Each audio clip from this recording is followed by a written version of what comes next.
Rejected Omega. Arrived at the Alpha King's gates with nothing. He let her in, and she never left. The scream tore through the great hall, before Lyra even understood what was happening.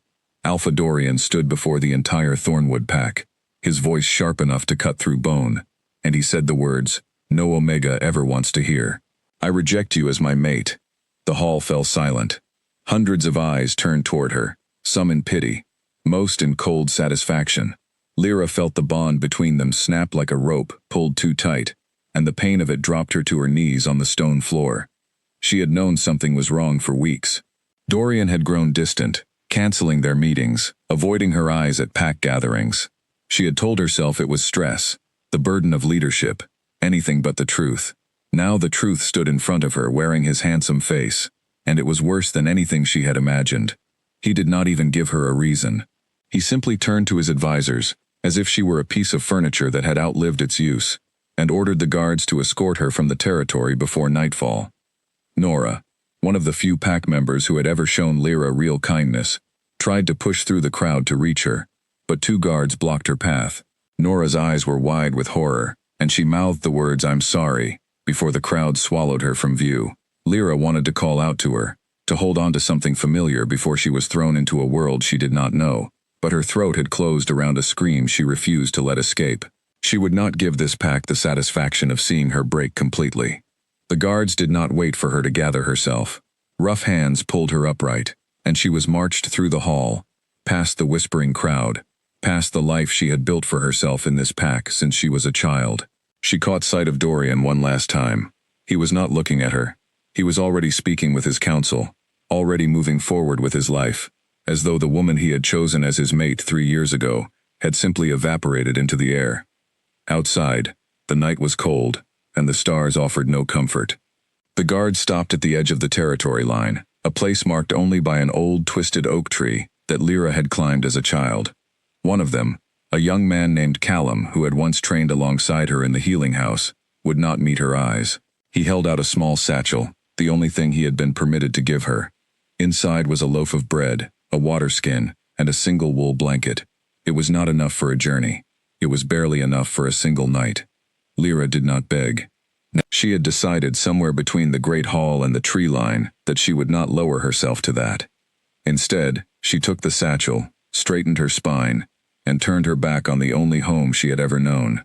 Behind her, she heard the gate close with a heavy, final sound, like a coffin lid settling into place.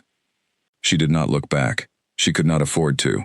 If she looked back, she was afraid she would stay rooted to that spot forever, staring at a home that no longer wanted her. The forest beyond Thornwood territory was thick and unfamiliar. Lyra had never traveled beyond the borders alone. Omegas were rarely permitted to leave packlands without an escort, and now here she was, utterly without protection, walking into darkness with nothing but a blanket and a broken heart. The trees seemed to close in around her as she walked, their branches like clawed fingers reaching for the moon. Every snap of a twig sent her heart racing. Every rustle of leaves made her spin around, certain that something was stalking her through the underbrush. She walked for hours, her bare feet aching against the rocky ground, until exhaustion finally forced her to stop. She found a small hollow beneath the roots of a fallen tree and curled herself into it, wrapping the thin blanket around her shoulders. Sleep did not come easily. Every time she closed her eyes, she saw Dorian's face, cold and unreachable, saying those words again and again. She pressed her palms against her ears, as if she could block out a memory, but memories do not work that way. They live inside you, waiting for silence to bring them back. By morning, hunger gnawed at her stomach, and she allowed herself a small piece of the bread Callum had given her. She knew she had to ration it carefully. She did not know how long she would be walking, or where she was even walking to. She only knew she could not go back, and she could not stay still. Movement was the only thing keeping her mind from collapsing entirely. As the days passed, the terrain grew harsher. She crossed rocky ridges and waded through cold streams that soaked her clothes and left her shivering for hours. She saw no other wolves, no other people at all, and the isolation began to feel like its own kind of danger. On the third day, her food ran out completely. She tried to forage for berries, but her knowledge of which plants were safe was limited, and fear of poisoning kept her from eating most of what she found. It was on the fourth day that she first sensed she was being watched. She caught the scent of unfamiliar wolves on the wind, sharp and hostile, nothing like the comforting sense of her home pack. She quickened her pace, but exhaustion made her clumsy, and she stumbled more than once over roots and stones hidden beneath fallen leaves. When she finally dared to look behind her, she saw shapes moving between the trees, rogue wolves who had no pack and no laws to answer to. They were the kind of wolves parents warned their children about, wolves who preyed on the weak and the lost. Panic surged through her, sharper than any hunger or exhaustion. She broke into a run, ignoring the pain shooting up her legs, weaving between trees with a desperation she did not know she possessed. Branches tore at her clothes and scraped her skin, but she did not stop. Behind her, she could hear the rogues closing in, their laughter carrying through the trees like something out of a nightmare. She was certain, in that moment, that her story would end here, in an unnamed forest, far from anyone who might ever know what happened to her. Just when her legs threatened to give out completely, she stumbled into a shallow ravine and lost her footing, tumbling down a slope of loose rocks and mud. Pain shot through her ankle as she landed hard at the bottom, and for a moment she lay still, waiting for the rogues to descend upon her. But the sound of their voices grew distant instead of closer. They had lost her trail in the confusion of the fall, or perhaps they had simply decided she was not worth the effort of chasing further down into the ravine. Either way, Lyra lay in the mud, shaking, alive, and entirely alone. She did not know how long she remained there before she found the strength to move again. Her ankle throbbed with every step, but she forced herself onward, following the ravine, until it opened into a wider valley. It was there, resting beside a stream to nurse her swollen ankle, that she overheard two traveling merchants speaking in hushed, respectful tones about a pack unlike any other. They spoke of the Blackridge pack, ruled by an alpha king so powerful that no enemy dared challenge his borders, and so feared that even his own advisors were said to tread carefully around him. One merchant said the alpha king, known as Cain, had never once shown mercy to an outsider seeking shelter. The other merchant disagreed, insisting that Cain's harshness was reserved only for threats, not for the truly desperate. Lyra listened from her hiding place behind a cluster of rocks, turning the name over in her mind. Blackridge. It was the last place any sensible Omega would go, especially one who had just been rejected and marked. But sensible had stopped being an option for her days ago. She had nowhere else to turn, no other pack that would take in someone already discarded once. That night, as she lay beneath the open sky with only her thin blanket for warmth, Lyra made her decision. She would travel to the Blackridge territory. If the rumors were true, and this Alpha King was as ruthless as they said, then perhaps he would kill her quickly, rather than let her starve slowly in these unforgiving woods. And if the other rumors were true, if there was even a sliver of mercy hidden beneath his fearsome reputation, then perhaps she might find the shelter she so desperately needed. Either way, walking toward Blackridge felt like the only choice left to her, the only direction that did not lead backward into a life that no longer existed. She rose before dawn, her body stiff and sore, her ankle still swollen but bearable enough to walk on. She followed the direction the merchants had described, moving through valleys and along riverbanks, always watching the horizon for any sign of danger. The isolation of the past days had taught her to move quietly, to read the forest for warnings before they became threats. She was no longer the sheltered Omega who had lived safely behind Thornwood's walls. She was becoming something else, something forged by hunger and fear and the sheer will to survive. By the time she caught her first glimpse of the towering black stone walls in the distance, 3 more days had passed.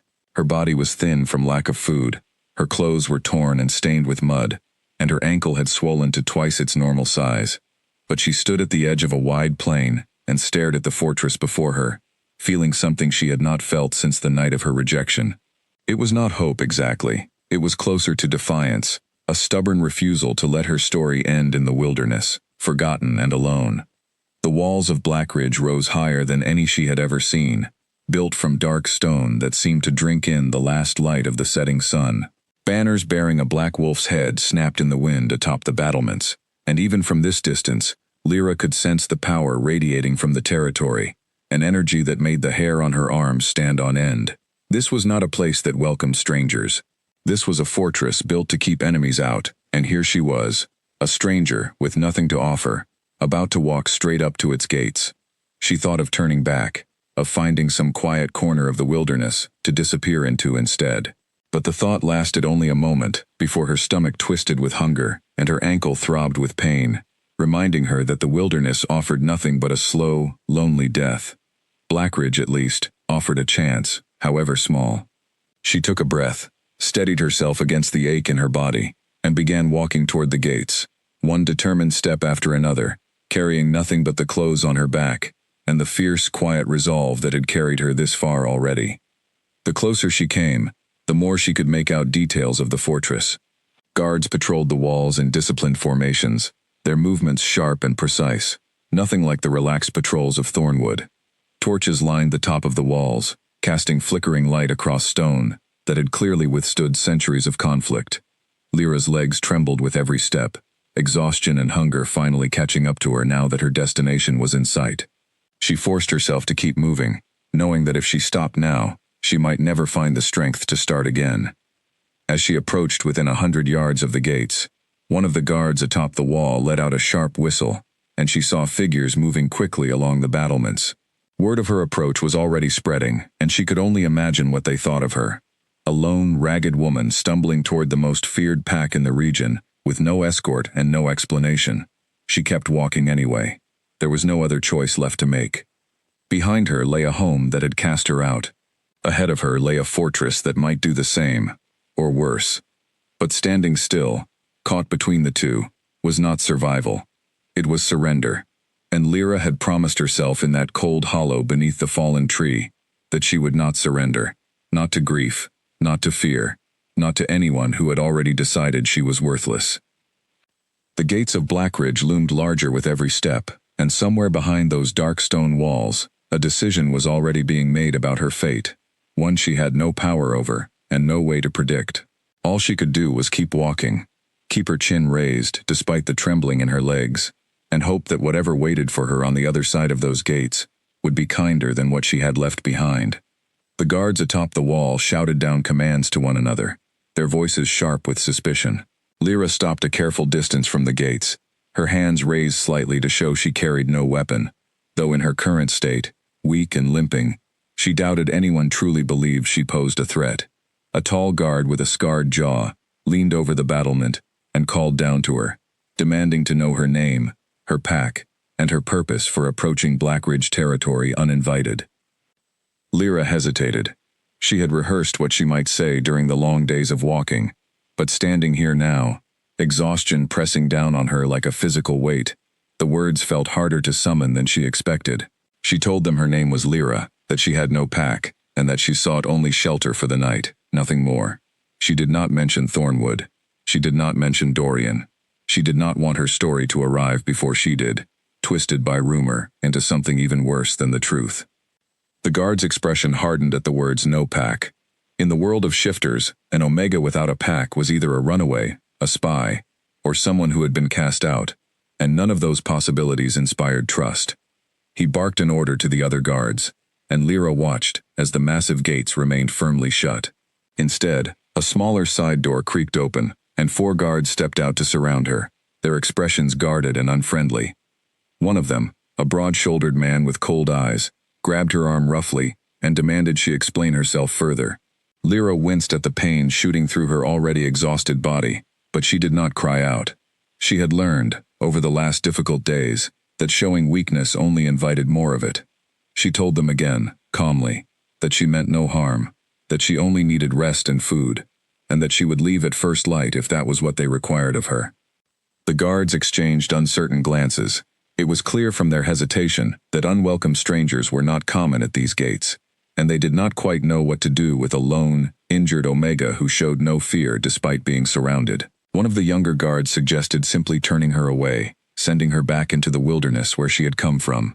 Another argued that leaving an Omega to die outside their walls would bring bad fortune upon the pack, an old superstition that still held weight among some of the older warriors. Their argument grew louder, drawing the attention of pack members inside the walls. A small crowd began to gather near the gate, curious about the commotion. Lyra felt the weight of dozens of eyes on her, judging, assessing, whispering among themselves about the ragged stranger who had appeared at their gates. She kept her gaze fixed forward, refusing to let humiliation creep back into her expression. She had already survived one crowd's judgment. She would not let this one break her either. It was the sudden silence that told her something had changed. The guards stopped arguing all at once, their postures straightening, their eyes dropping in deference towards something behind her. Lyra turned, following their gazes, and found herself looking at a man who could only be described as commanding in every sense of the word. He was tall, broader than any of the guards surrounding her, with dark hair and eyes so sharp they seemed to cut straight through pretense. He wore no crown, no obvious symbol of rank, yet every person present moved aside for him without hesitation. This, she realized, had to be Cain, the Alpha King the merchants had spoken of with equal parts fear and grudging respect. He walked toward her with unhurried steps, his gaze assessing her from head to toe with an intensity that made her want to look away, though she forced herself to hold his stare instead. She would not cower before him, not after everything she had already survived to reach this gate. Cain studied the woman before him for a long moment. She was thin, clearly having gone without food for days, her clothes torn and stained with mud and dried blood from what looked like several falls. Her ankle was swollen, her lips cracked from thirst, yet she stood as straight as her exhausted body would allow, meeting his gaze without flinching. Most people, even seasoned warriors, found it difficult to hold his stare for long. This woman, half broken by whatever journey had brought her here, did not look away. He asked her plainly what had brought her to his gates. Lyra considered lying again, softening the truth into something more palatable, but something about the directness of his question made her decide against it. She told him the truth. She had been rejected by her alpha, cast out from her pack with nothing, and had wandered for days through hostile territory, before hearing of Blackridge and deciding it was her only remaining option. She did not ask for pity.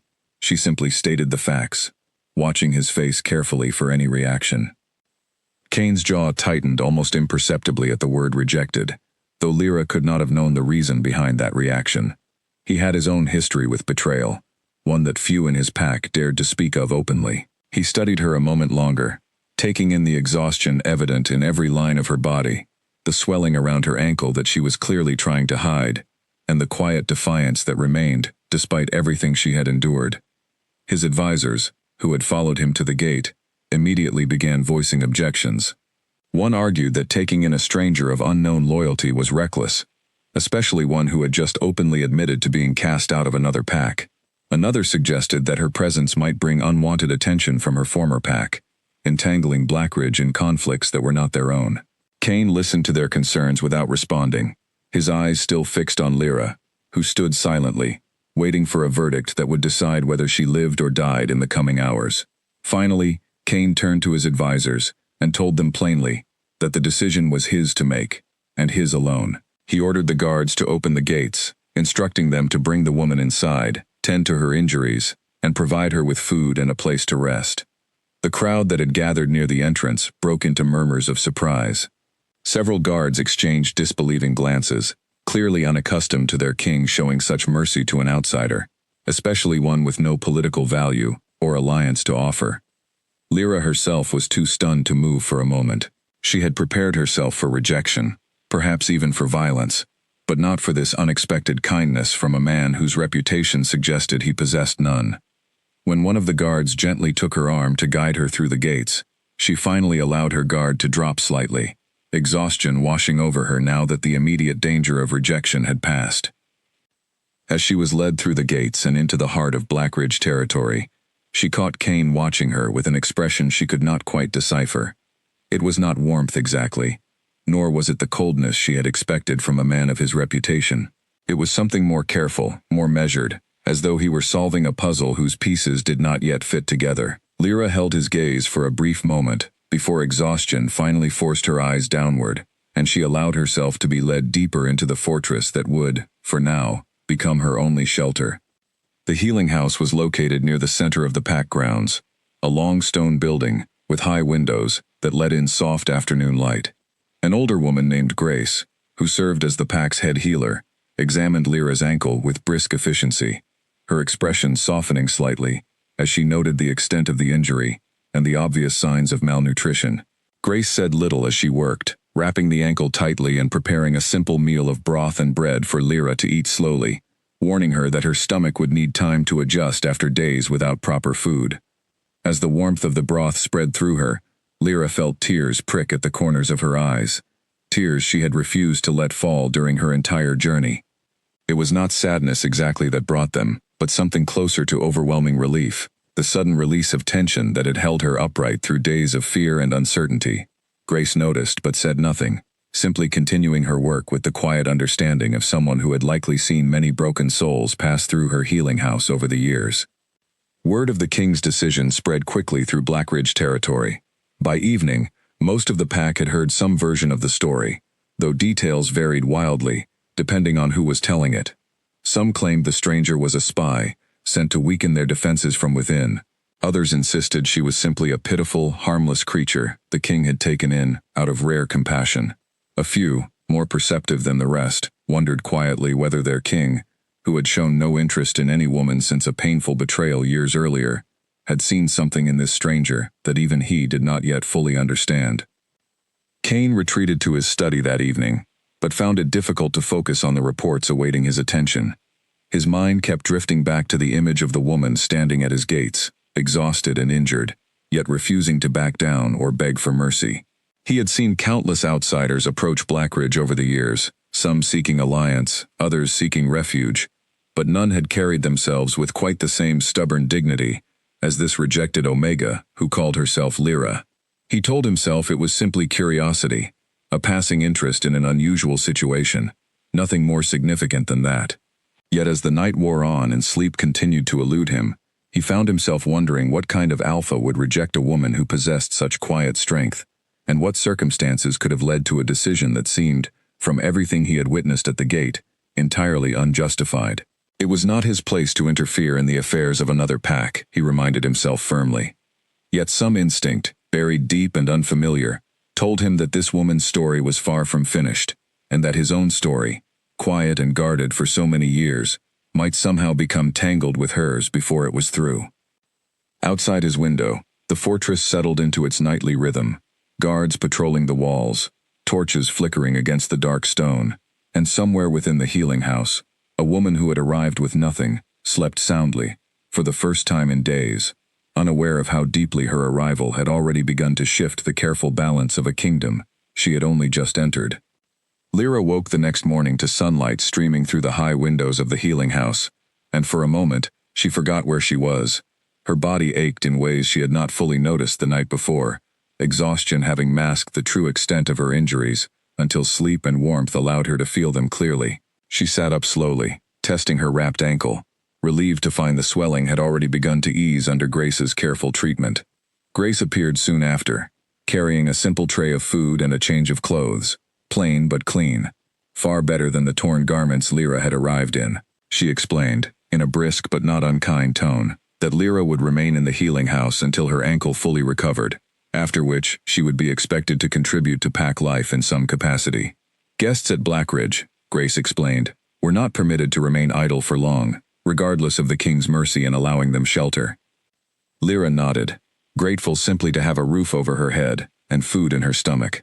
She had not expected comfort, only survival, and anything beyond that felt like an unearned gift she was determined not to squander.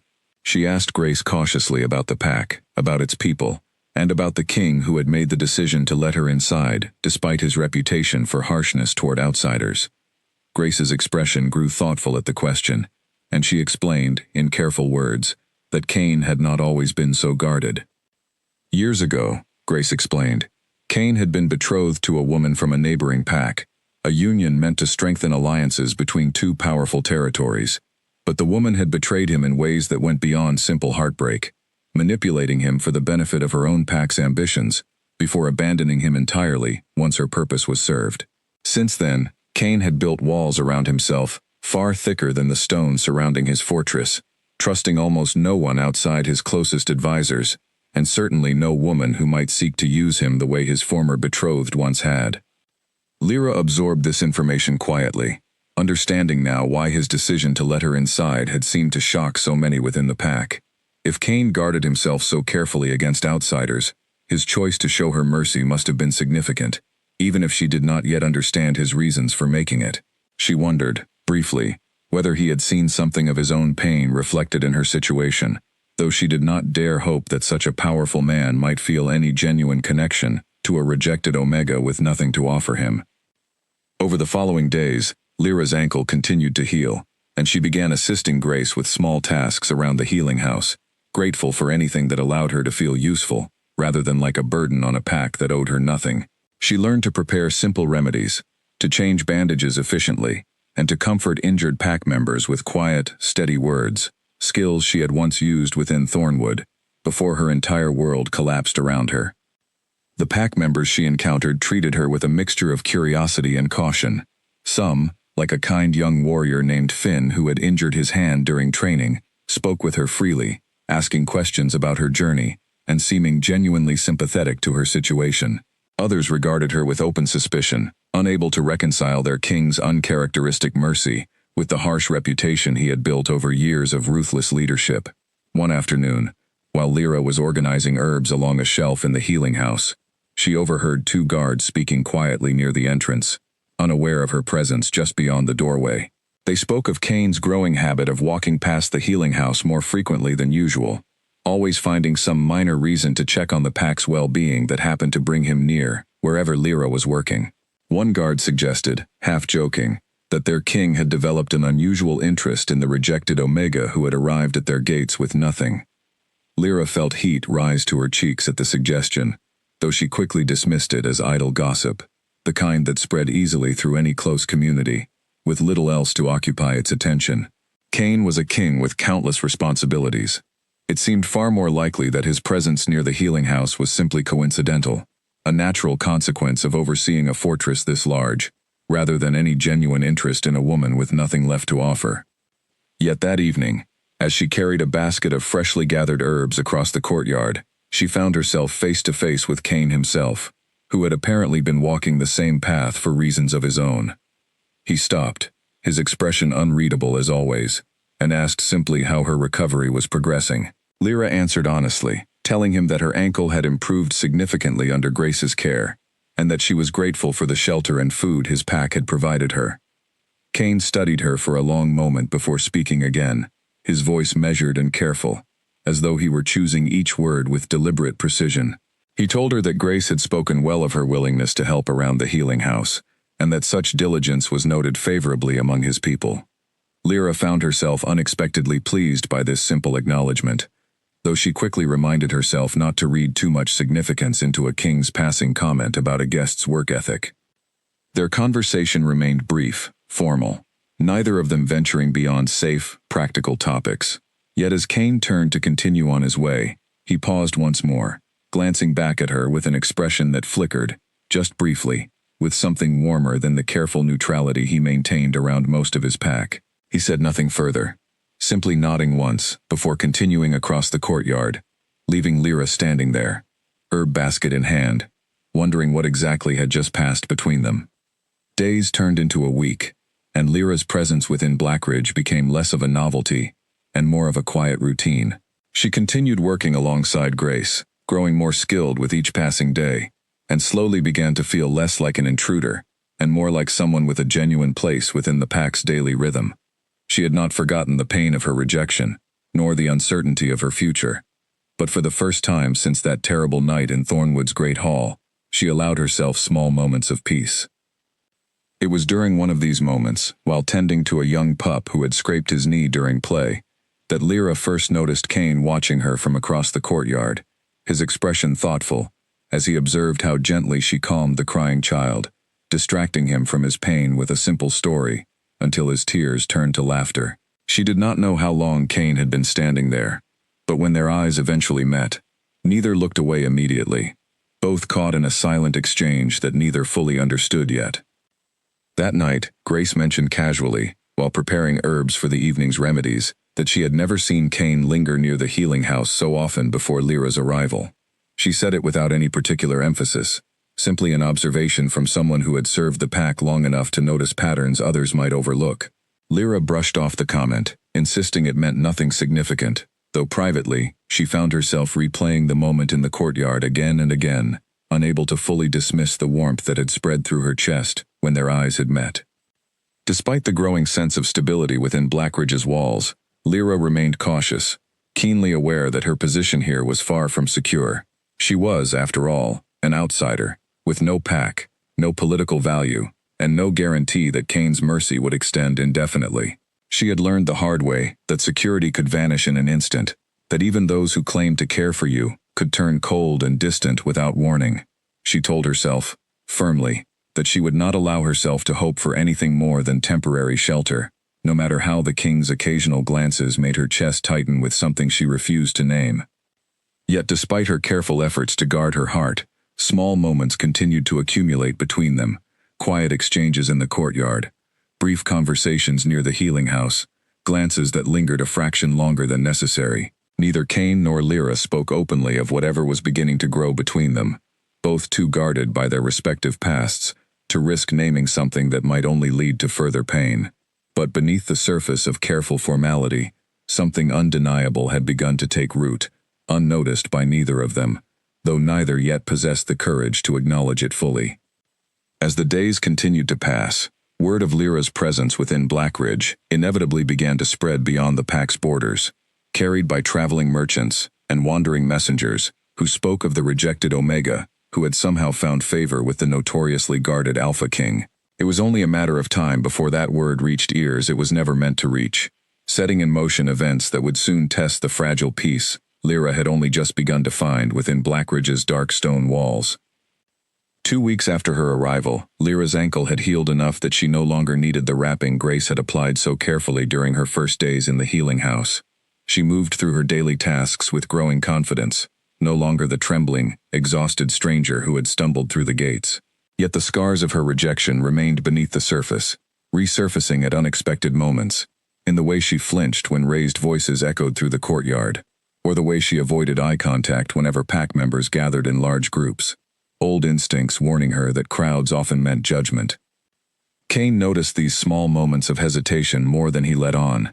He had spent enough years observing the behavior of warriors returning from difficult battles to recognize the marks left by deep wounds, even when those wounds were invisible to the untrained eye.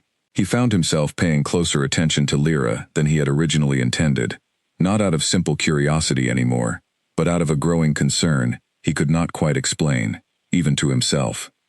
One afternoon, while walking the training grounds where several young warriors practiced their combat forms, Kane noticed Lyra standing at the edge of the field, watching the exercises with quiet interest. He approached her without announcing his presence, and she startled slightly when she realized he stood beside her, though she quickly composed herself, offering a polite greeting. He asked, somewhat unexpectedly, whether she had ever learned any combat skills of her own, given the dangers she must have faced during her journey to Blackridge. Lyra admitted, with a hint of embarrassment, that Omegas within Thornwood had rarely been permitted to train in combat, considered too delicate for such pursuits despite their capability. Kane's jaw tightened almost imperceptibly at this admission, though he said nothing critical of her former pack directly.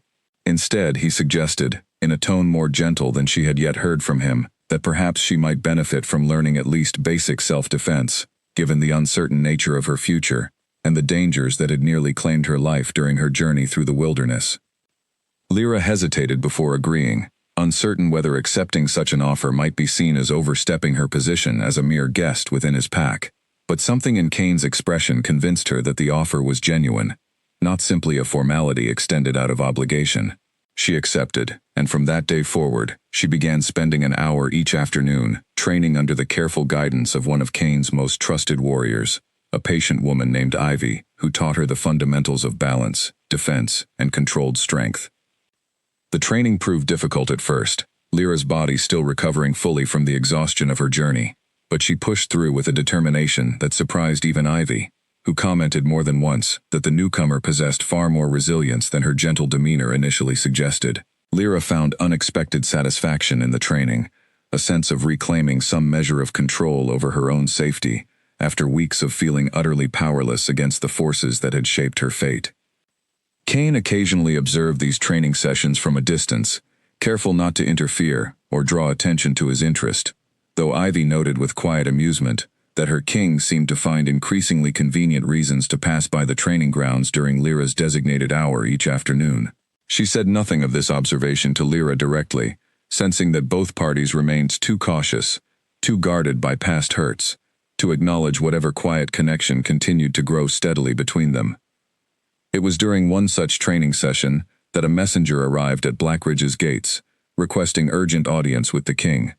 Kane received the messenger in his private study, and Lyra, still practicing defensive stances on the training grounds, remained unaware of the news that had just arrived, news that would soon force painful truths about her rejection into the open. The messenger, sent from Thornwood territory itself, carried a sealed letter addressed directly to Kane, along with verbal reports that made his expression darken considerably as he listened. The messenger explained that word had reached Thornwood of a rejected Omega finding shelter within Blackridge's walls, and that certain individuals within Thornwood's council had grown concerned about what such an alliance, however informal, might mean for future diplomatic relations between the two packs. Kane listened carefully, his expression giving away little of the anger building steadily beneath his controlled exterior, as the messenger revealed information that had clearly been withheld from Lyra herself regarding the true reason for her rejection.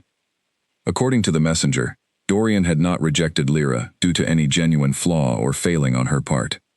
Rather, recent discoveries within Thornwood's historical records had revealed that Lyra carried a rare bloodline trait, one linked to an old and largely forgotten lineage that some within Thornwood's council viewed as politically dangerous, given ongoing tensions with distant packs who might seek to exploit such a connection for their own purposes.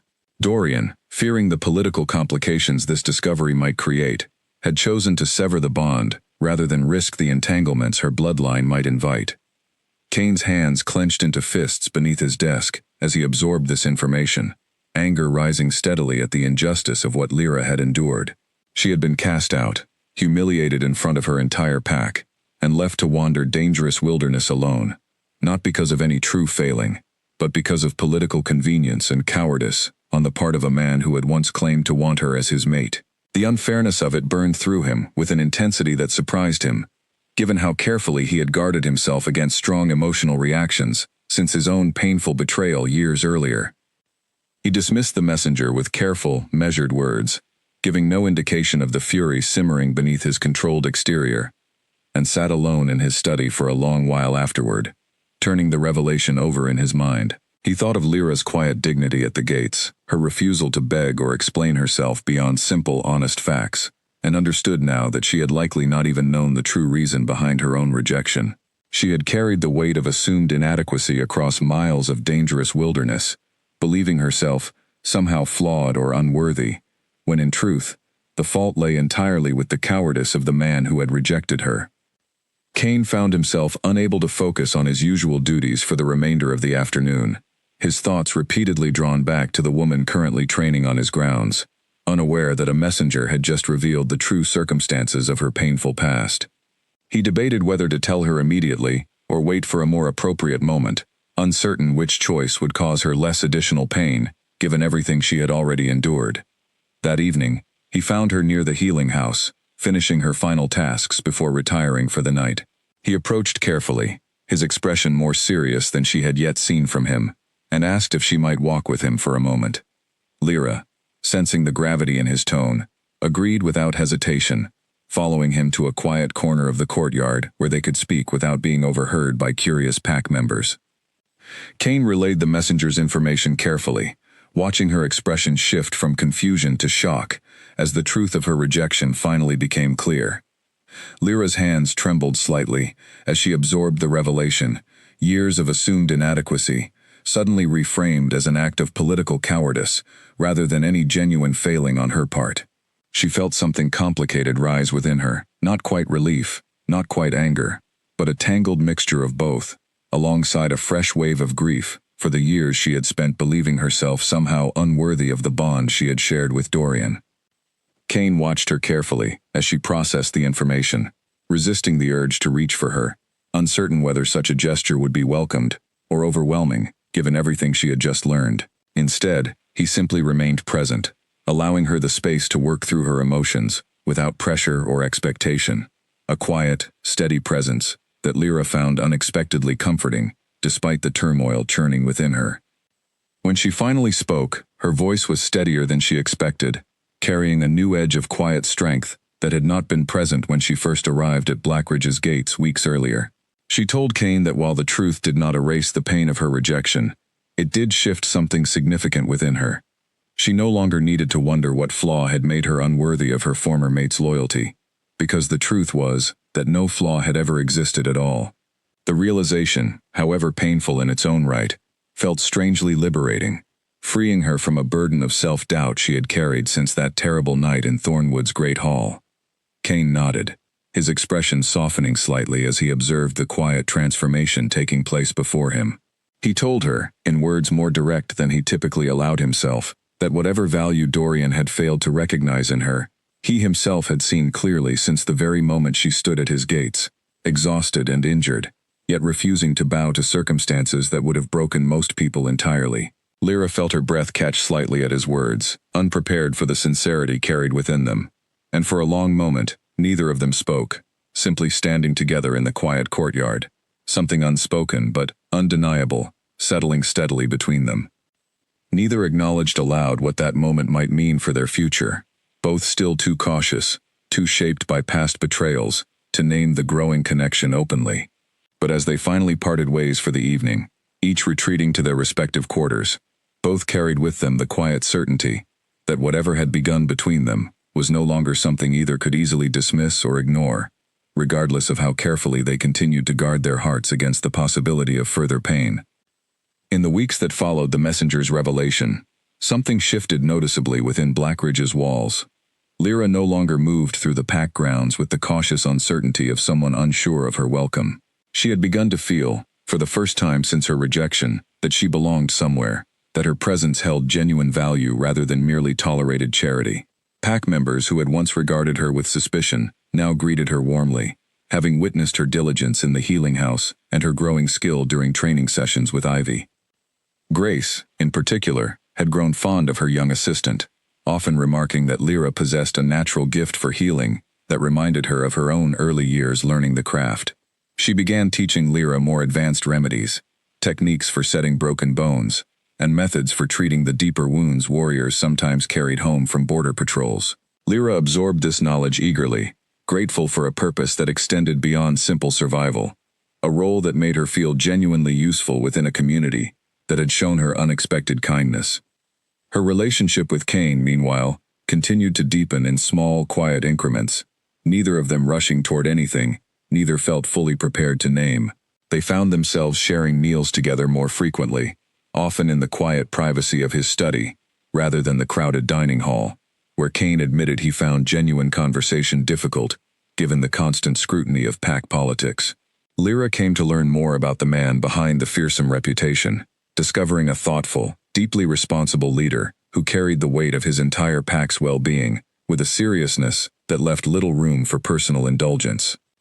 She learned, through these quiet conversations, more about the betrayal that had shaped Kane's guarded nature. He spoke carefully at first, clearly unaccustomed to discussing his past with anyone, but gradually opened up as trust between them continued to build. He told her of a woman named Delia, his former betrothed, who had used their arranged union to gather information for her own pack's benefit, ultimately abandoning him once she had secured what she needed, leaving behind a betrayal that had taught him to guard his heart carefully against anyone seeking to use him for their own gain. Lyra listened with quiet empathy, recognizing echoes of her own pain within his story, though the circumstances differed significantly. She understood now why he had built such thick walls around himself, why his reputation for harshness toward outsiders had grown so pronounced over the years since Delia's betrayal. Yet she also recognized that beneath those carefully constructed walls remained a man capable of genuine warmth and consideration, qualities he had simply learned to hide from all but his most trusted confidants. Their growing closeness did not go unnoticed within the pack. Whispers continued to circulate among Blackridge's members, some expressing quiet approval at seeing their guarded king finally open himself to genuine connection, others voicing concern about the political complications that might arise should their king form an attachment to an Omega, with no pack affiliation, and a bloodline that had already proven controversial enough to prompt her rejection from Thornwood. Among those expressing concern was Kane's most trusted advisor, an older warrior named Edwin, who had served alongside Kane's father before him. Edwin approached Kane privately one evening, expressing worry that his growing attachment to Lyra might create vulnerabilities that enemies of Blackridge could potentially exploit, particularly given the controversial nature of her bloodline and the political tensions surrounding her rejection from Thornwood. Kane listened respectfully to his advisor's concerns, understanding the legitimate political considerations at play, yet finding himself unwilling to dismiss the growing connection he felt toward Lyra, simply for the sake of political convenience. He explained to Edwin, with a calm certainty that surprised even himself, that he had spent years guarding himself against genuine connection out of fear of repeating past mistakes, and that this caution had left him increasingly isolated, ruling effectively, but without any genuine warmth in his personal life. Lyra, he explained, had shown him something he had not encountered in years, a person whose strength and honesty seemed entirely genuine, untainted by political ambition or manipulation. He was not prepared to dismiss such rare sincerity, simply out of caution born from a betrayal that had nothing to do with the woman currently residing within his walls. Edwin, though still harboring some reservations, respected his king's judgment enough to withdraw his objections for the time being, though he cautioned Kane to remain vigilant, given the unpredictable nature of pack politics and the very real possibility that Lyra's controversial bloodline might eventually draw unwanted attention from enemies seeking to exploit the situation for their own purposes. Lyra remained unaware of the specific conversation between Kane and his advisor, though she sensed a subtle shift in how certain pack members regarded her, a wariness that persisted despite the growing warmth she felt from others like Grace, Ivy, and Finn. She tried not to dwell too heavily on this lingering suspicion, focusing instead on the genuine connections she had built within the pack, and the quiet, steady relationship continuing to develop between herself and Kane. One evening, several weeks after the messenger's revelation, Kane invited Lyra to join him for a walk along the outer walls of the fortress, a rare invitation given the private nature of such a location, typically reserved for guards and trusted advisors. As they walked together beneath the evening sky, the fortress spread out beneath them in the fading light. Kane spoke more openly than he had before, about his hopes for Blackridge's future, his responsibilities as its leader, and the isolation that came with carrying such weight, largely alone for so many years. Lyra listened carefully, offering her own perspective when appropriate, and found herself sharing more of her own hopes as well, dreams she had long buried beneath the practical necessities of survival since her rejection. She spoke of wanting to continue her work in healing, perhaps eventually training others in the craft, and of finding a place where she could belong fully, without the constant fear of being cast aside the moment she was deemed inconvenient or unnecessary. Kane listened to her words carefully, something shifting visibly in his expression as she spoke. He told her, quietly but with clear sincerity, that she had already found such a place within Blackridge, regardless of what challenges or political complications might arise from her presence. He said he had come to value her not for any political advantage her bloodline might offer, nor for any obligation born from his initial act of mercy at the gates, but simply for the genuine person she had proven herself to be during her time within his walls. Lyra felt her breath catch at his words, the sincerity behind them unmistakable, and for a moment, the careful walls both of them had maintained, since their respective betrayals seemed to soften slightly, allowing something more genuine to pass between them. Neither rushed to name what was growing between them, both still cautious after everything they had endured, but the quiet understanding shared during that walk along the fortress walls marked a turning point neither could easily deny. As they finally returned to the main pack grounds, the evening growing late, neither could have anticipated that their fragile, growing connection would soon face its greatest challenge yet, one that would test not only the bond forming between them, but the very security of Blackridge itself, as enemies who had been watching from the shadows finally began to make their move. The first sign of trouble arrived quietly, almost unnoticed.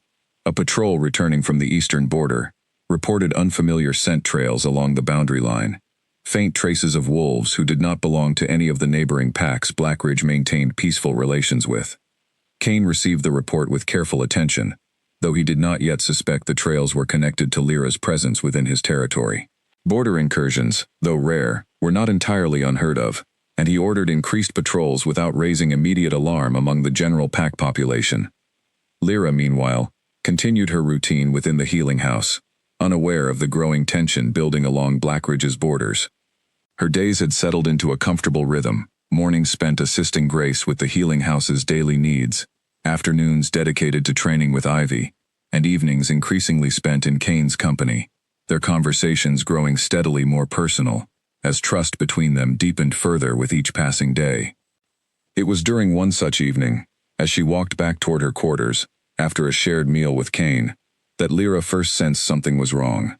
The courtyard felt unusually quiet, the normal chatter of evening activity replaced by an uneasy stillness that raised the hair on her arms.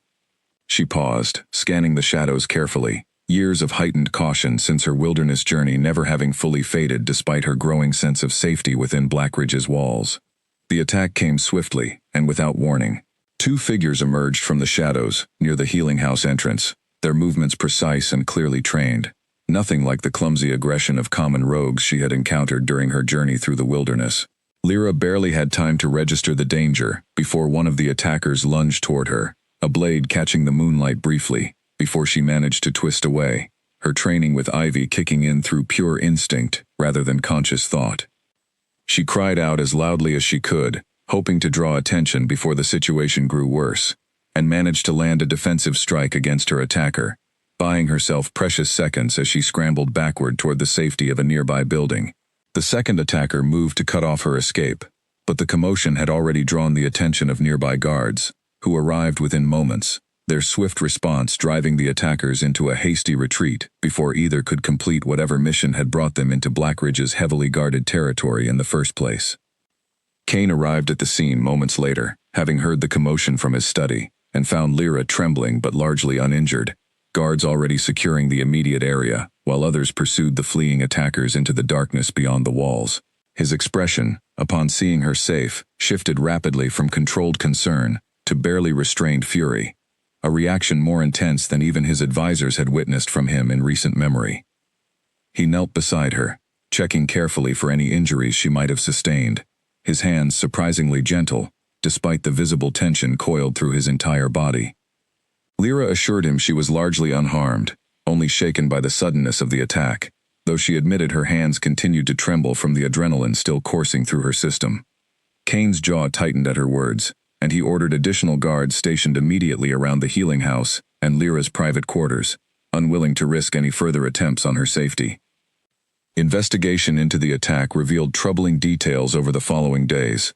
The attackers, though they had escaped capture, left behind traces that suggested they were not common rogues but trained operatives, likely sent by parties with specific political motivations, rather than random opportunists seeking easy prey. Edwin, upon reviewing the evidence gathered by the guards, suggested carefully that the attack was likely connected to Lyra's controversial bloodline, potentially orchestrated by factions who feared what her presence within Blackridge, and her growing closeness to its king, might mean for future political alliances. Cain listened to this assessment with barely controlled anger, understanding now that Lyra's safety had become entangled with dangerous political currents, extending far beyond simple concerns about her rejected status. He called an immediate council meeting, insisting that additional security measures be implemented not only for Lyra's protection, but for the broader stability of Blackridge itself, given that whoever had orchestrated the attack clearly possessed both the resources and motivation to attempt further action against the pack. Lyra, though grateful for the swift protective measures Cain implemented, found herself wrestling with complicated emotions in the aftermath of the attack. She had come to Blackridge seeking simple shelter, never anticipating that her presence might invite genuine danger to a pack that had shown her nothing but unexpected kindness. Guilt began to creep into her thoughts, a fear that she had become a liability to people who deserved better than the complications her controversial bloodline had brought into their otherwise peaceful territory. She approached Cain privately several days after the attack, her expression troubled as she voiced these concerns aloud for the first time. She suggested, carefully but with evident sincerity, that perhaps it would be safer for everyone if she left Blackridge, removing the source of danger before it could escalate further and potentially harm innocent pack members who had done nothing to deserve the risk her presence had introduced into their lives. Cain's reaction to this suggestion was immediate and unequivocal. He told her firmly that he would not allow her to leave, not out of any obligation or political consideration, but because the thought of her wandering unprotected through dangerous territory again, especially now that clear threats against her safety had been confirmed, was simply unacceptable to him. He admitted, with a vulnerability she had not yet witnessed from him, that the fear he had felt upon hearing her cry out during the attack had shown him clearly just how deeply he had come to care for her presence within his life and his pack. Lyra felt tears gather in her eyes at his words, overwhelmed by the sincerity behind them, and by the realization that despite everything, despite the danger her presence had introduced, Cain remained steadfast in his determination to protect her, rather than see her as merely a burden to be managed or dismissed. She admitted, in turn, that she no longer wished to leave either, that despite the fear following the attack, Blackridge had become the closest thing to a true home she had experienced since her rejection from Thornwood, and that leaving now would mean abandoning something she had come to value more deeply than she had initially allowed herself to acknowledge. Their conversation, born from crisis and fear, marked a significant turning point in the relationship steadily building between them. The careful walls both had maintained since their respective betrayals continued to soften, replaced gradually by an honesty and vulnerability neither had permitted themselves to fully embrace in years. Cain reached for her hand, a simple gesture that carried significant weight given his typically guarded nature, and Lyra allowed herself, for the first time since arriving at Blackridge's gates weeks earlier, to fully believe that perhaps she had finally found a place, and a person, worth staying for. Yet even as this new understanding settled between them, both remained keenly aware that the danger prompting their conversation had not been resolved. The attackers remained at large, their true motivations, and the identity of whoever had sent them, still shrouded in uncertainty. Cain increased security measures throughout Blackridge significantly in the days that followed, determined to prevent any further attempts against Lyra's safety, while simultaneously working to uncover the source of the threat before it could escalate into something even more dangerous for the pack he had sworn to protect. In the weeks following the attack, Cain dedicated significant resources to uncovering the identity of those responsible. He sent trusted scouts to gather information from neighboring territories, and eventually, through careful investigation, discovered that the attackers had originated not from Thornwood directly, but from a smaller allied pack that maintained close ties with Thornwood's council, one that stood to benefit significantly should any conflict arise between Blackridge and Thornwood over Lyra's continued presence within Cain's territory. The revelation troubled Cain deeply, as it suggested that certain factions were actively seeking to destabilize the fragile peace that had settled over Blackridge since Lyra's arrival, viewing her controversial bloodline and her growing closeness to their king as a threat to established political arrangements that had long benefited from Thornwood's influence over the region. He shared this information with his council, and together they began formulating a strategy to address the threat, while avoiding outright conflict that could destabilize the broader region. Meanwhile, Lyra's bond with Cain continued to deepen despite the underlying tension surrounding her safety. She found herself spending increasing amounts of time in his company, not merely during structured meals or careful conversations, but in quiet, unplanned moments that revealed more of who they each truly were beneath the roles they carried. She discovered that Cain possessed a dry sense of humor he rarely displayed publicly, one that emerged unexpectedly during quiet evenings when the weight of leadership temporarily lifted from his shoulders. One evening, as autumn winds began sweeping across Blackridge's territory, Cain found Lyra sitting alone near the training grounds, watching the sunset paint the sky in brilliant shades of orange and gold. He joined her without invitation, settling beside her in comfortable silence for several minutes before speaking. He admitted, in words more open than he had previously allowed himself, that he had spent years believing genuine connection was a luxury he could not afford, given the responsibilities weighing on him as Blackridge's leader and the painful lesson Delia's betrayal had taught him about trusting too easily. Lyra listened carefully, understanding the vulnerability behind his admission, and shared in turn that she had similarly convinced herself, following her rejection, that she was unworthy of genuine belonging, destined to remain an outsider wherever she went, valued only for practical usefulness, rather than for who she truly was as a person. She admitted that her time within Blackridge, and particularly her growing relationship with him, had begun to challenge that painful belief in ways she had not expected when she first stumbled toward his gates weeks earlier. Cain turned to face her fully, his expression carrying an intensity that made her breath catch slightly. He told her, with quiet but unmistakable conviction, that she was far from unworthy, that her strength and resilience throughout everything she had endured had shown him qualities he valued more deeply than any political consideration or bloodline concern that others within his pack continued to worry over. He said that whatever danger her presence had introduced into Blackridge, he considered her worth protecting, not out of obligation, but because he had come to care for her in ways he had not believed himself capable of feeling again after Delia's betrayal. Lyra felt overwhelmed by the sincerity in his words, and for a moment, neither spoke, simply sitting together, as the sunset faded into twilight around them.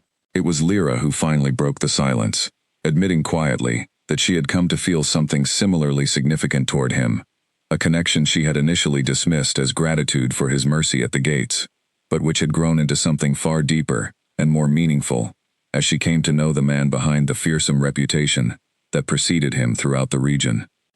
Their conversation marked a clear acknowledgement of the bond that had been steadily forming between them since her arrival, though neither rushed to define it further in that moment, both still cautious given the external threats continuing to loom over their fragile happiness. Yet something had shifted undeniably between them, a mutual understanding that whatever challenges lay ahead, they would face them together, rather than in the isolated guardedness both had maintained for so long before their paths crossed. In the days that followed, Kane's council continued working to address the political tensions surrounding Lyra's presence, ultimately deciding to send a formal message to Thornwood's leadership, making clear that any further attempts against Lyra's safety would be considered a direct act of aggression against Blackridge itself, one that would not go unanswered. The message was carefully worded to avoid outright conflict, while making Blackridge's position unmistakably clear, a diplomatic strategy that Edwin, despite his earlier reservations, ultimately supported, given the clear threat that had already manifested against pack security. Word of this formal message eventually reached Dorian himself, who had remained largely uninvolved in the political maneuvering surrounding Lyra's rejection, having assumed the matter settled once she was cast from his territory weeks earlier. The revelation that she had not only survived her journey, but found refuge and apparent favor within the powerful Blackridge pack, stirred complicated emotions within him, though pride and stubbornness initially prevented him from examining those feelings too closely. Meanwhile, within Blackridge, life continued to find its rhythm, despite the underlying political tensions. Lyra's skills in the healing house had grown considerably under Grace's continued mentorship, and she had begun training a small group of younger pack members interested in learning basic healing techniques, finding genuine satisfaction in passing along knowledge that had once helped her survive her own difficult journey. Her combat training with Ivy had similarly progressed, and she now carried herself with a confidence and capability that would have seemed unimaginable to the exhausted, injured woman who had first stumbled toward Blackridge's gates. Kane observed these developments with quiet pride, recognizing in Lyra's growth a resilience and determination that continued to deepen his admiration for her. He began including her, cautiously at first, in certain aspects of pack governance, valuing her perspective on matters related to healing house resources and the well-being of pack members who came from backgrounds similar to her own, having experienced hardship or displacement before finding their place within Blackridge's community. This gradual inclusion did not go unnoticed by the broader pack, and while some remained cautious given the political complications surrounding her presence, many had come to genuinely respect Lyra for her contributions and her evident character. Even Edwin, who had initially voiced the strongest reservations about her presence, found himself acknowledging privately to Kane that Lyra had proven herself a valuable addition to Blackridge, regardless of the political complexities her bloodline continued to represent. Yet even as this growing acceptance solidified Lyra's place within Blackridge, both she and Kane remained aware that the threat originating from Thornwood's allied factions had not been fully neutralized. The formal message sent to Thornwood's leadership had bought time and clarity regarding Blackridge's position, but it had not eliminated the underlying political motivations that had prompted the initial attack against her safety. Both understood that further challenges likely awaited them, testing not only their growing bond, but the security of the pack that had become, for Lyra, the genuine home she had never expected to find when she first fled Thornwood's gates, with nothing but a satchel of bread and a broken heart. The formal message Kane sent to Thornwood did not go unanswered for long. Within 2 weeks, a response arrived, though not in the diplomatic form Kane's council had anticipated. Instead, a small delegation from the allied pack responsible for the earlier attack arrived at Blackridge's borders, requesting audience under the guise of resolving misunderstandings between the two territories. Kane, wary but unwilling to refuse formal diplomatic contact given the delicate political balance at stake, agreed to receive them within his great hall. Lyra was present during this meeting at Kane's request, seated near enough to observe the proceedings while remaining slightly apart from the formal negotiations themselves. The delegation, led by a sharp-eyed representative named Corwin, presented their case with careful diplomatic language, insisting that the earlier attack had been the work of rogue elements, acting without official sanction, and offering assurances that such actions would not be repeated. Yet Lyra noticed the calculating way Corwin's gaze occasionally shifted toward her, and something in his careful phrasing suggested motivations far less innocent than his words implied. Kane listened to the entire presentation with the same careful, unreadable expression he maintained during most political negotiations, giving little indication of his true assessment of Corwin's claims. When the representative finished speaking, Kane responded with equally careful diplomatic language, acknowledging the delegation's assurances, while making clear that Blackridge would continue maintaining heightened security measures, given the seriousness of the earlier attack, regardless of whoever ultimately proved responsible for orchestrating it. The meeting concluded without any dramatic confrontation, the delegation departing with polite formalities exchanged on both sides. Yet once they had left Blackridge's territory, Kane immediately called a private council meeting, expressing his conviction that Corwin's assurances had been carefully constructed deceptions, designed to buy time, rather than genuinely resolve the underlying political tensions surrounding Lyra's presence within Blackridge. Edwin agreed with this assessment, noting that Corwin's pack had long maintained close ties with Thornwood's council, and that the timing of the delegation's visit, shortly after Kane's formal warning message, suggested a calculated attempt to appear cooperative, while likely continuing to plan further action behind the scenes. Kane ordered increased surveillance along Blackridge's borders, unwilling to be caught unprepared should the earlier attack prove to be merely the opening move in a longer, more calculated campaign against Lyra's safety and, by extension, Blackridge's stability. Lyra, having witnessed the entire exchange, found herself increasingly troubled by the realization that her presence continued to place the pack she had come to consider home in genuine danger. That evening, she sought out Kane privately, her expression carrying the same guilt and concern she had voiced following the initial attack weeks earlier. She suggested, once again, that perhaps her departure would resolve the political tensions more effectively than continued diplomatic maneuvering, sparing Blackridge from further conflict that seemed increasingly likely to escalate given Corwin's apparent deception. Kane's response was firm and immediate, though delivered with a gentleness that had grown increasingly natural between them over the preceding weeks. He told her that abandoning her to appease political enemies would be a betrayal of everything he had come to believe about justice and loyalty, values that mattered more to him than avoiding conflict through capitulation to those who sought to manipulate circumstances for their own political advantage. He reminded her that Blackridge had weathered political tensions before and would continue to do so, and that her safety remained his priority, regardless of the complications her continued presence introduced. Lyra, moved by his unwavering conviction, found herself reflecting on how far she had come since that terrible night of her rejection. She was no longer the same woman who had stumbled exhausted and broken toward Blackridge's gates weeks earlier. She had grown stronger, both in body and spirit, and she recognized now that fleeing from danger, as she had once been forced to do, was no longer her only option. She could stand and fight for the place she had come to call home, alongside the man who had shown her that genuine belonging was possible, even after devastating betrayal. She told Kane, with newfound resolve, that she would remain within Blackridge, that she refused to let fear or guilt drive her away from a home and a connection that meant more to her than any political convenience her departure might offer. Kane's expression softened considerably at her words, pride evident in his gaze as he recognized the transformation that had taken place within her since her arrival. He reached for her hand, a gesture that had become increasingly natural between them, and told her quietly that her strength continued to inspire him in ways he had not anticipated when he first made the decision to let her through his gates. Over the following days, Blackridge's security measures intensified significantly, with additional patrols established along vulnerable border sections and increased protection specifically assigned to Lyra whenever she moved beyond the immediate safety of the pack's central grounds. Ivy intensified her combat training sessions with Lyra, recognizing that further danger likely remained on the horizon, despite the temporary calm following Corwin's diplomatic visit.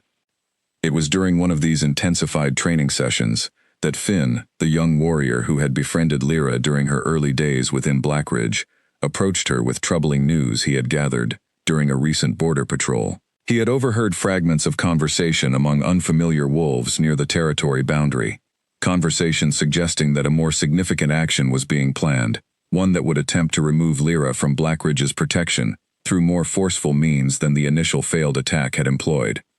Lyra immediately relayed this information to Kane, who received it with grim but unsurprised acceptance, having anticipated that Corwin's diplomatic visit represented merely a temporary pause rather than genuine resolution of the underlying threat. He convened his council immediately, and together they began formulating a comprehensive strategy to protect both Lyra and the broader stability of Blackridge against whatever action their enemies were preparing to launch. The following days passed with a tense undercurrent of anticipation, every member of Blackridge's pack aware, in varying degrees, that significant danger loomed on the horizon. Lyra found herself drawing strength from the pack's collective resolve, no longer feeling like an isolated outsider whose presence merely invited conflict, but rather as a genuine member of a community, determined to protect one another against external threats, regardless of the political complications involved. Kane, meanwhile, worked tirelessly alongside his advisors, coordinating defensive strategies while simultaneously reaching out to allied packs who might offer additional support should the anticipated threat materialize into open conflict. Throughout this period of heightened tension, his bond with Lyra continued to deepen, forged now not merely through quiet conversations and shared vulnerability, but through the shared understanding that they were facing genuine danger together, each determined to protect not only themselves, but the broader community that had come to matter deeply to them both. As the days continued to pass without incident, a cautious hope began to settle over Blackridge that perhaps the anticipated threat had been overestimated, or that their increased defensive preparations had successfully deterred whatever action their enemies had originally planned. Yet neither Kane nor Lyra allowed themselves to fully relax their vigilance, both understanding, from painful experience, that danger often arrived precisely when least expected, and that the true test of their growing bond, and of Blackridge's strength as a unified community, likely still awaited them in the days ahead. The attack, when it finally came, arrived not through the border patrols Kane had so carefully reinforced, but through a more calculated approach that exploited a vulnerability no one had anticipated. A trusted merchant who regularly supplied Blackridge with grain and other provisions had been secretly compromised, bribed by Corwin's allies to smuggle several armed operatives into the pack grounds hidden among his usual delivery of goods. The plan was discovered only when Owen, a sharp-eyed young guard responsible for inspecting incoming shipments, noticed irregularities in the merchant's usual cart and insisted on a thorough search, despite the merchant's nervous objections. The discovery triggered immediate chaos. The hidden operatives, realizing their cover had been blown, attempted to flee toward the healing house, where they believed Lyra would likely be found during her usual afternoon hours. Alarms rang throughout Blackridge, and guards mobilized swiftly, cutting off escape routes, while simultaneously working to secure Lyra's safety before the operatives could reach her. Kane, upon hearing the alarm, abandoned his council meeting immediately, moving with a speed and intensity that left no doubt about the depth of his determination to protect her. Lyra, fortunately, had been training with Ivy on the far side of the pack grounds when the alarm sounded, giving guards precious time to intercept the fleeing operatives before they could reach her intended location. Ivy immediately positioned herself protectively beside Lyra, both women moving quickly toward a more secure area, as guards throughout Blackridge worked to contain the unfolding threat.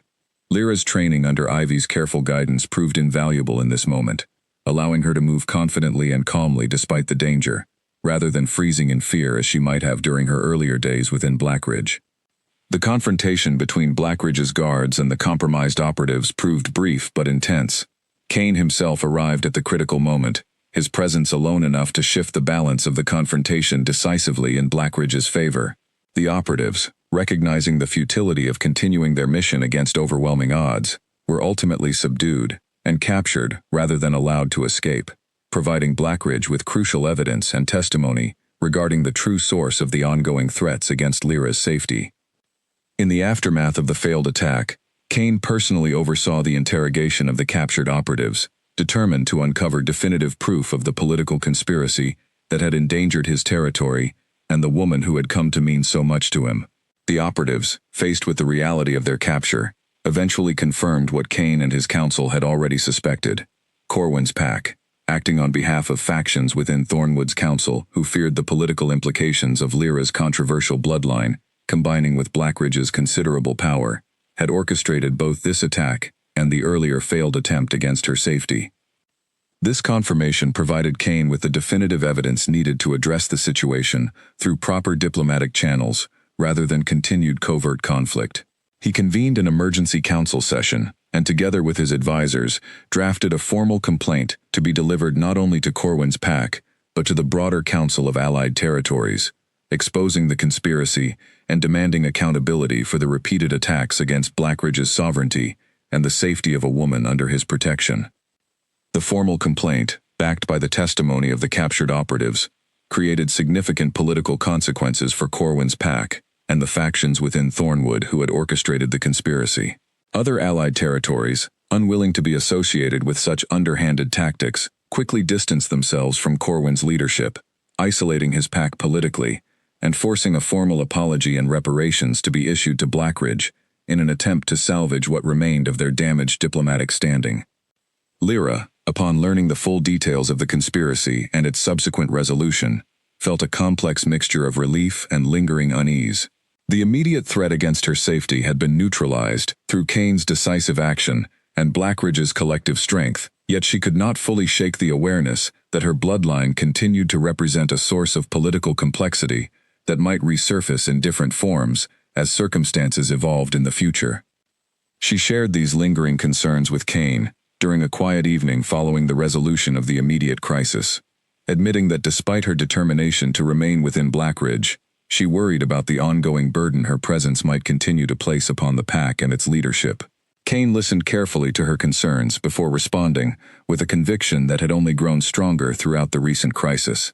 He told her that he no longer viewed her presence as a burden to be managed or a political liability to be carefully navigated. Rather, he had come to recognize, through everything they had faced together, that she represented something far more valuable, a partner whose strength, resilience, and genuine character had proven itself repeatedly under circumstances that would have broken many others entirely.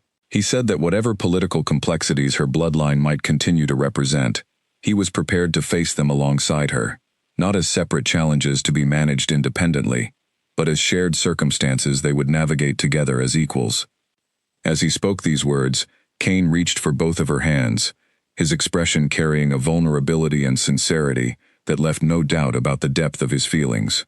He admitted that he had spent years believing himself incapable of trusting anyone fully again, following Delia's betrayal, convinced that genuine partnership required a vulnerability he could not afford to risk, given his responsibilities as Blackridge's leader. Yet everything he had witnessed in Lyra since her arrival, her resilience during her difficult journey, her genuine contributions to pack life, and her unwavering courage throughout the recent crisis, had gradually dismantled those carefully constructed walls in ways he had never anticipated.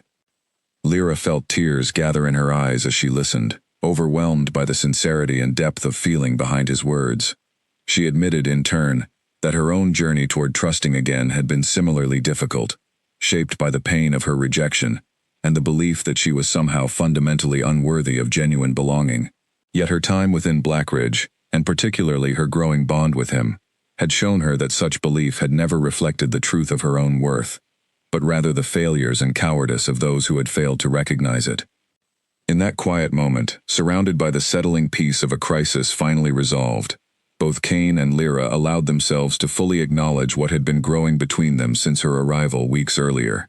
The careful walls both had maintained since their respective betrayals had finally, genuinely begun to fall away, replaced by a mutual trust and affection neither had believed themselves capable of experiencing again. Though neither spoke formally of mate bonds or lasting commitments in that particular moment, both understood clearly that whatever remained ahead of them, they would face it together, bound by a connection built not on desperate circumstance or political convenience, but on genuine respect, shared resilience, and a deepening affection that had grown steadily stronger through every challenge they had faced side by side. News of the resolved conspiracy and Blackridge's growing strength spread quickly throughout the region, reaching territories far beyond the immediate area, including Thornwood itself. Dorian, who had remained largely detached from the political maneuvering surrounding Lyra's rejection, found himself confronted with the full consequences of his earlier decision when his own council members began questioning his judgment in light of the diplomatic embarrassment caused by the exposed conspiracy against Blackridge. Faced with mounting pressure from his own advisors and a belated recognition of what he had truly lost, Dorian made the decision to travel personally to Blackridge, seeking to reclaim Lyra and repair the damage his earlier rejection had caused to Thornwood's political standing. He arrived at Blackridge's gates several weeks after the conspiracy's resolution, requesting formal audience with Kane to discuss what he characterized as a misunderstanding that had led to Lyra's unfortunate departure from her rightful pack. Kane received Dorian's request with careful skepticism, uncertain of the man's true motivations given the significant time that had passed since Lyra's rejection and the clear political convenience underlying his sudden change of heart. He agreed to the audience, however, believing that Lyra deserved the opportunity to confront her former mate directly and make her own informed decision about her future, rather than having such matters decided entirely on her behalf. Lyra, upon learning of Dorian's arrival, felt a complicated wave of emotions rise within her, memories of her painful rejection resurfacing alongside a newfound clarity about her own worth that she had cultivated during her months within Blackridge. She agreed to attend the audience, determined to face her former mate not as the broken, desperate woman who had once been cast from his gates, but as someone who had rebuilt her life and her sense of self through her own resilience and the genuine community she had found within Blackridge's walls. The audience took place within Blackridge's Great Hall, Kane seated beside Lyra in a deliberate show of solidarity and support as Dorian presented his case. He spoke of misunderstandings, of political pressures that had forced his earlier decision, and of his desire to correct what he now characterized as a grave error in judgment. He offered, with evident confidence that his proposal would be readily accepted, to reinstate Lyra as his mate, restoring her status and position within Thornwood, as though the months of pain and hardship she had endured could simply be erased through his belated change of heart. Lyra listened to his entire presentation with a calm composure that surprised even herself, the trembling uncertainty that had once defined her interactions with Dorian, entirely absent from her current demeanor. When he finished speaking, she responded with words that carried the quiet strength she had cultivated through everything she had endured since that terrible night of her rejection.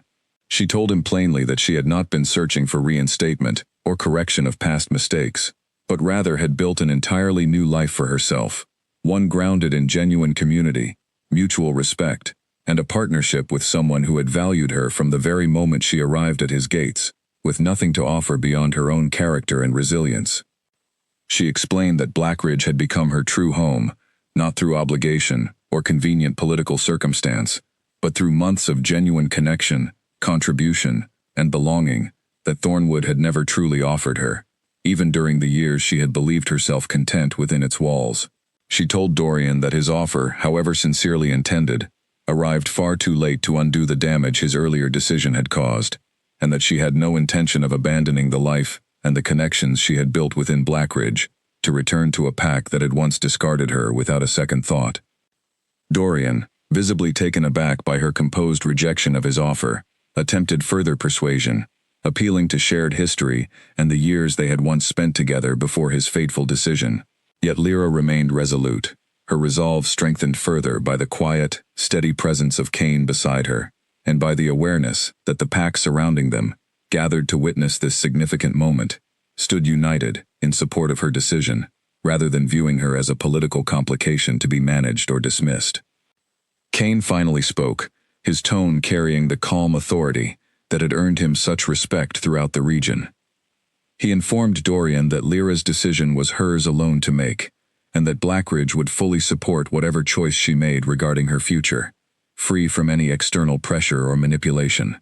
He made clear, without raising his voice or displaying overt hostility, that any further attempts to pressure or endanger Lyra would be met with the full resolve of Blackridge's considerable strength, a warning that left no room for misinterpretation regarding the seriousness of his commitment to her protection and well-being.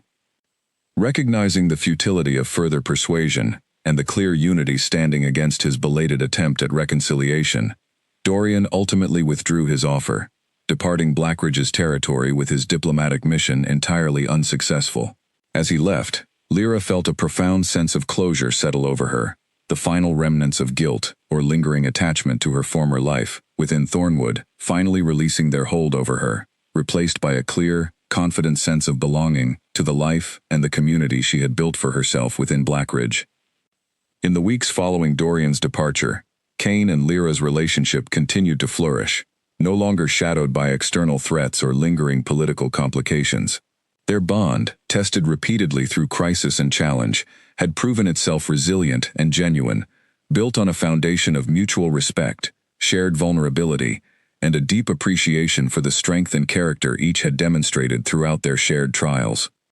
It was during a quiet evening, several months after Lyra's initial arrival at Blackridge's gates, that Kane finally spoke the words that formalized what both had long understood to be true.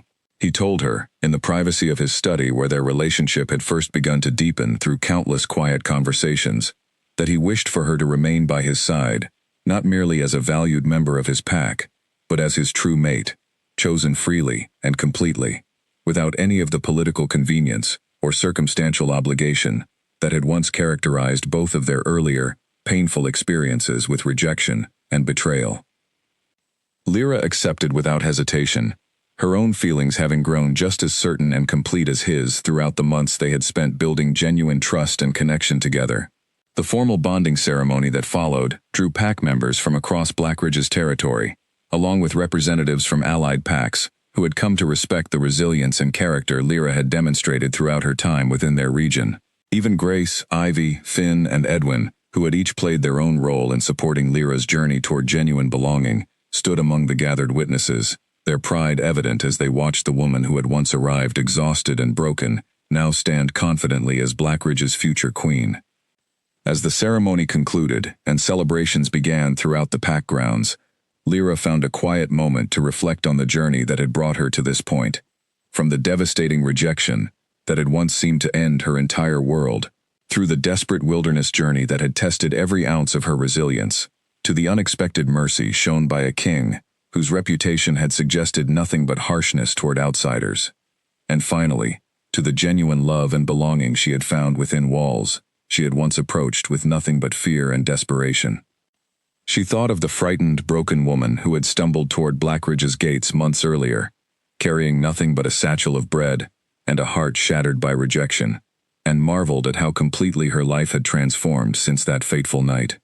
She had arrived with nothing, expecting perhaps only a brief reprieve from the wilderness before facing whatever fate awaited her next.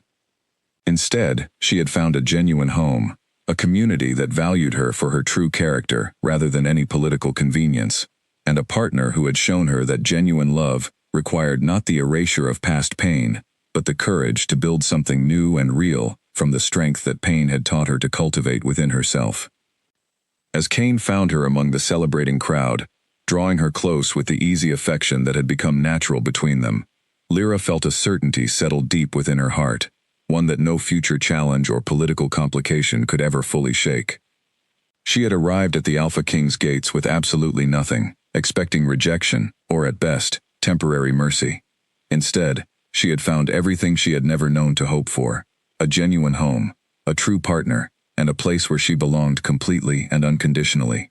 Blackridge had become her kingdom as much as it remained his, and as the celebration continued late into the night, beneath a sky full of brilliant stars, Lyra understood with complete certainty that this was a home she would never leave again.